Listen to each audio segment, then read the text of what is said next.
nyonso wana se azali nde mopaya ebongi toyeba bandeko nini ya solo toyaki kosala wana mokili Nzambe mokonzi na bonene mpe ngolu mpe na nguya na ye akelaki mokili mpe akelaki moto na lolenge na ye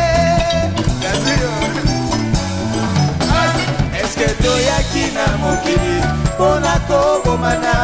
tokoyina na bandeko ebongi tomituna soki toyaki na mokili mpona bisengo tokosala masumu ebongi tokeba fungola sika matoi bien yoka motuna yoka réponse na motuna wana ndeko toyaki na mokili mpona kokokisa mokando ya yawe nguya na ye monana toyaki na mokili mpona kotalisa bonene mpe lokumu ya yawe ya bikama mobeko ya liboso ndekolinga Nzambe na motema moko na makanisi nguya na yo nyonso simalinga molinga mpenza ndenge yo moko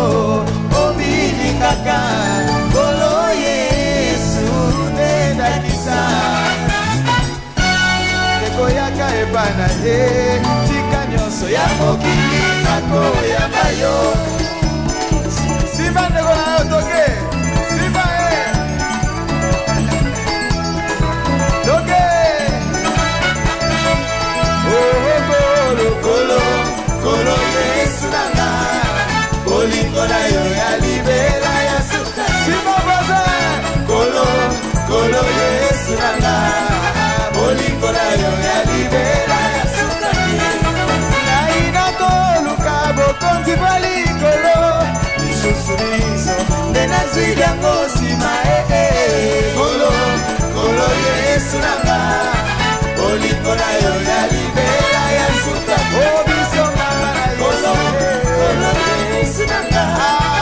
olingo na yo ya libela ya suka bisengo ya mokili ezali na suka tolanda Mesiya bongo ya seko kolo Yesu nanga olingo na yo ya libela ya suka ominimili na Yesu basiba bozendokete olingo na yo ya libela ya suka te kolo Yesu nanga bolingo na yo ya libela ya suka te